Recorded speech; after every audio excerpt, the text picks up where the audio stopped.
اعوذ باللہ من الشیطان الرجیم بسم اللہ الرحمن الرحیم۔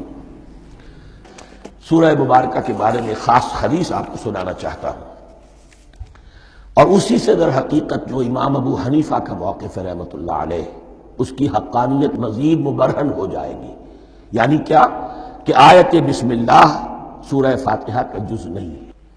سورہ فاتحہ الحمدللہ رب العالمین سے شروع ہوتی ہے۔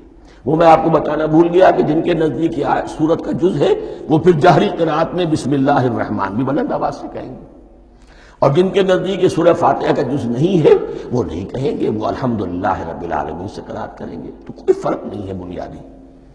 یہ حدیث جو ہے یہ مسلم شریف میں ہے اور حدیث قدسی ہے۔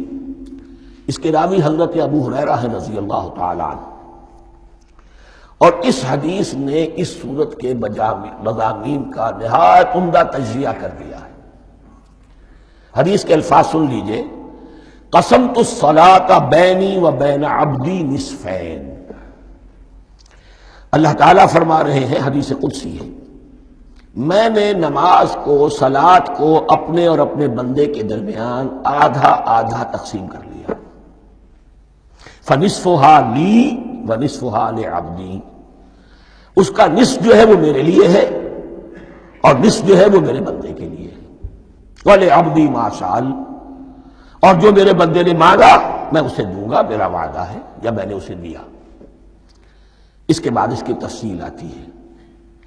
اذا قال العبد، جب بندہ کہتا ہے الحمدللہ رب العالمین، قال اللہ حمدنی عبدی، جب بندہ کہتا ہے الحمدللہ رب العالمین، اللہ فرماتا ہے میرے بندے نے میری حمد کی۔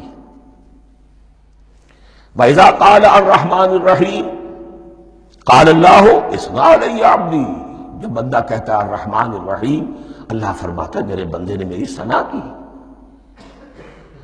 وَإِذَا قَالَ مَالِكِ يَوْمِ الدِّينِ قَالَ اللَّهُ تَعَالَىٰ مَجَّدَنِي عَبْدِي، میرے بندے نے میری تمجید بیان کی، میری بزرگی بیان کی۔ اب یہ تین آیتیں ہو گئیں، تینوں میں اللہ کی حمد ہے، ثنا ہے، تمجید ہے۔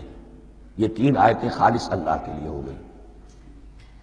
اب چوتھی آیت آئی، ایاک نعبد و ایاک نستعین۔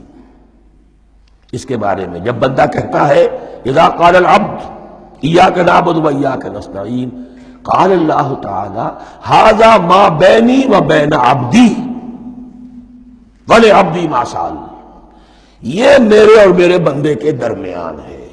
یہ تو یوں سمجھئے یہ گرہ لگ گئی ہے میرے اور میرے بندے کے مابین۔ اس نے مجھ سے قول و قرار کیا ہے، اس نے میری بندگی کا اعتراف کیا ہے، اس نے تسلیم کیا ہے کہ میری ہی بندگی کرتا ہے اور کرے گا، اور مجھ سے مدد چاہیے ہے۔ ھذا ما بینی و بین عبدی، یہ معاہدہ ہے، معاہدہ دو فریقوں کے مابین ہوتا، یہ میرے اور میرے بندے کے مابین ہے۔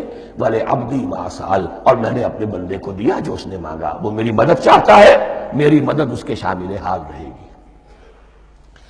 وَإِذَا قَالَ، اور جب بندہ کہتا ہے اهْدِنَا الصِّرَاطَ الْمُسْتَقِيمَ صِرَاطَ الَّذِينَ أَنْعَمْتَ عَلَيْهِمْ غَيْرِ الْمَغْضُوبِ عَلَيْهِمْ وَلَا الضَّالِّينَ، قَالَ اللَّهُ تَعَالَى هَذَا لِعَبْدِي وَلِعَبْدِي مَا سَأَلَ۔ یہ تین آیتیں یہ میرے بندے کے لیے، اهْدِنَا الصِّرَاطَ الْمُسْتَقِيمَ، اسی صراط مستقیم کی وضاحت ہے مثبت، صراط الذین انعمت علیہم، اسی صراط المستقیم کی وضاحت ہے منفی انداز میں، غیر المغضوب علیہم ولا الضالین۔ یہ سب میرے بندے کے لیے ہے اور میں نے اپنے بندے کو دیا جو اس نے مانگا۔ اس کو میں نے ایک مرتبہ یہ ترازو کی شکل میں اس کو لکھوایا تھا۔ دیکھیے یہ ایاک نعبد و ایاک نستعین، یہ ہے وہ ترازی کی وہ ڈنڈ، واو جو ہے ایاک نعبد و ایاک نستعین، واو جو ہے گویا کہ وہ مٹھ ہے جس سے کہ ترازو کو پکڑا جاتا ہے۔ ادھر ایک پلڑا ہے جس کی تین آیتیں ہیں، الحمدللہ رب العالمین الرحمن الرحیم مالک یوم الدین۔ اس کا نتیجہ کیا نکلا؟ ایاک نعبد۔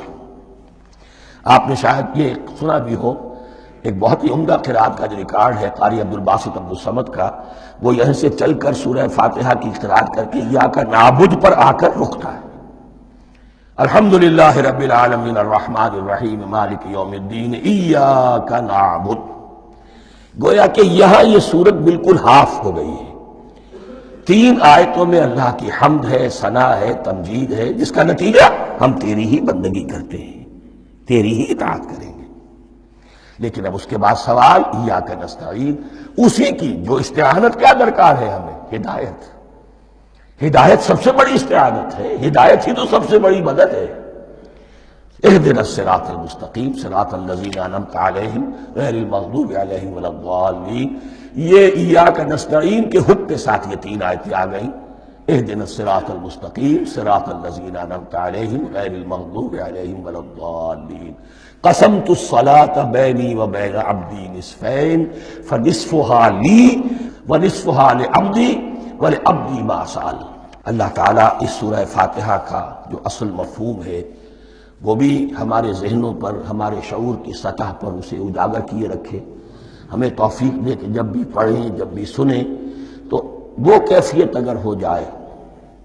اس لیے کہ ایک حدیث ہے کہ الصلاۃ معراج المومنین، نماز تو اہل ایمان کے حق میں معراج کے درجے میں ہے۔ اس حوالے سے ہم یہ سمجھ سکتے ہیں کہ کوئی وقت ایسا آ سکتا ہے کہ انسان کو واقعتاً، روح انسانی واقعتاً اللہ کے یہ جواب سنے۔